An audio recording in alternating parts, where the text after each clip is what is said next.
So this is going to seem really random, but I was talking with a friend, and I felt this um, overwhelming desire to talk about Singapore. I know everything's going to crap in a handbasket here in the U.S., but just consider something here. Um, People are talking about moving around, shifting lines.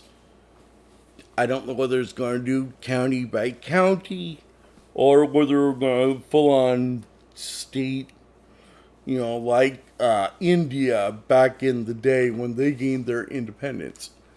You had East and West Pakistan, and you had India proper, Mus- Muslims moving, sorry, Muslims moving from Pakistan to West, no, from India to the stands. Basically, that's how it went. A lot of people died. It really sucked. Um, wasn't good. Gandhi was, if you believe the movie, um, anyway, if you believe the movie, he was trying to keep people from killing one another by starving himself until the violence ceased. And so, yeah. And anyway, so the country split up and they've been staring off at one another ever since. Um, Maybe I'll put a link to their border opening ceremony. It's quite illuminating. But anyway, the point I'm trying to make is this. Um, I want to talk about Singapore. Singapore is a place where it's very multi-ethnic. 25% Han, uh, 25% Malay, and no, Malay's 50%. And then you got some Indian and British and all sorts of other stuff. And the really great thing about it made me want to really study Southeast Asia in grad school. Um, couldn't follow through with that, but anyway, um, in grad school, I studied that area. And even though there had always been a need for a Singapore like state, there was Srivijaya, Malay name, and then there was Malacca as predecessors that were in that area serving a function of being a what's called entrepot, which is where you someplace you visit, you never really establish permanency there, but it's like Indians coming from India will go there, wait for the monsoon winds to change, and then go somewhere else, and then come back. So it's essentially your, as I understood it, your average business trip took about 2 years to fully complete because you had to wait for the winds to change. And so it was one of those places that was like that. Modern Singapore is really cool. Um, Modern Singapore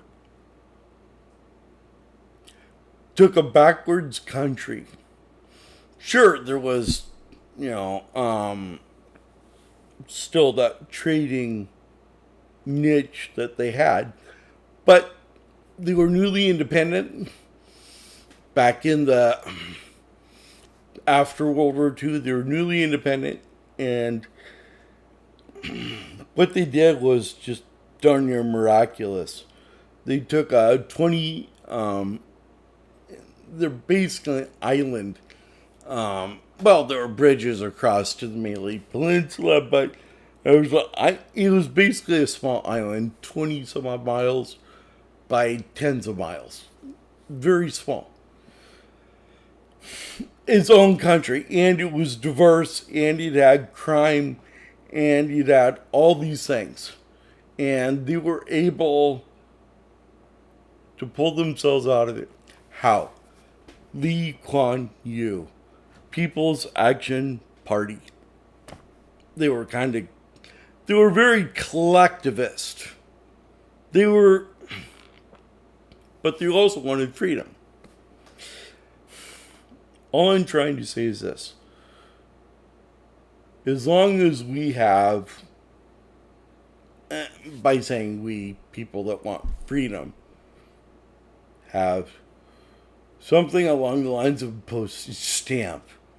I mean, a little bit longer would be nice, but anyway, what I'm trying to say, as long as there's an area, and this is how they did it. They clamped down on disorder. Yes, they were very collectivist. I think, but they did it in such a way that was good for people to be. They did it in such a way that it wasn't just, oh, you're one thing, this, something else tomorrow. They stayed the course.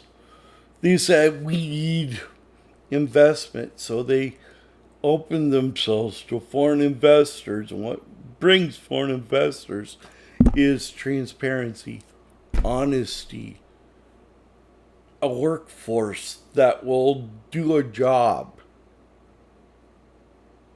That's what we are. We're a workforce. We are honest. A large majority of us are honest.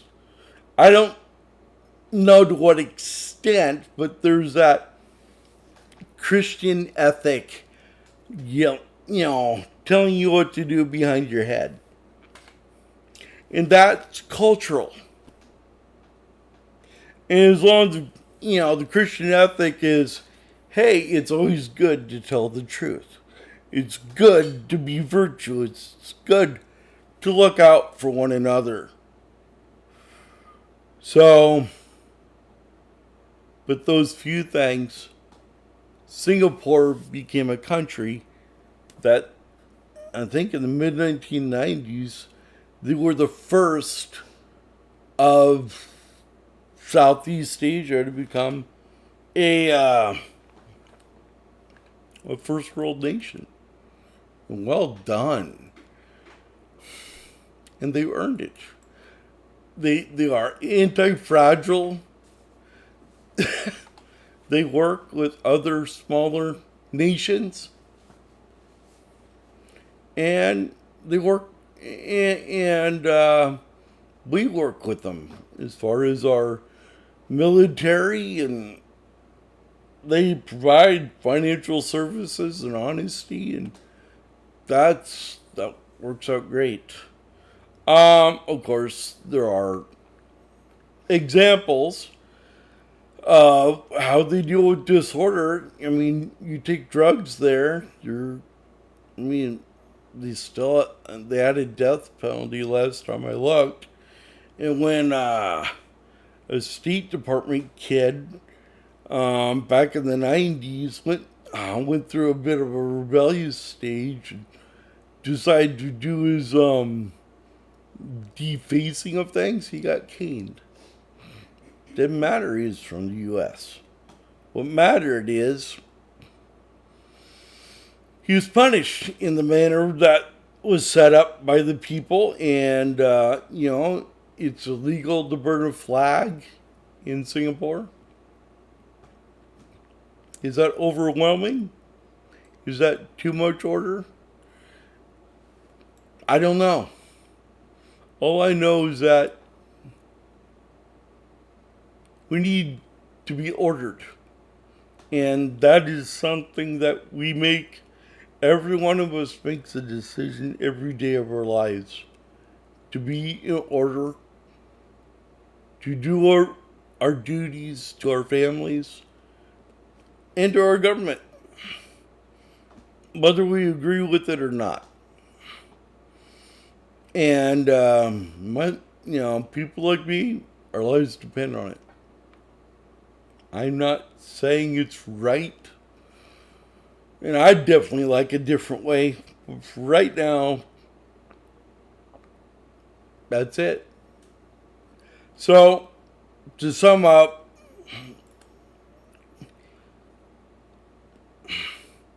a lot of people are supported by order.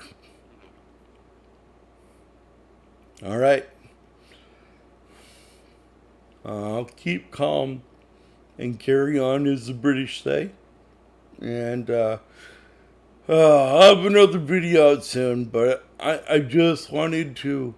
I was on the phone with a friend, and I feel I'd be remiss if I yacked her ear off and didn't overflow on the internet, because when I talk with her, I think work is done.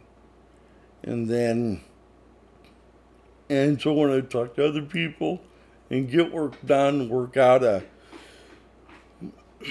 a argument. So I'll do this more often. Hopefully we'll see how it goes. All right. My name's Kevin. This is Atypical Cripple. See you on the next bounce.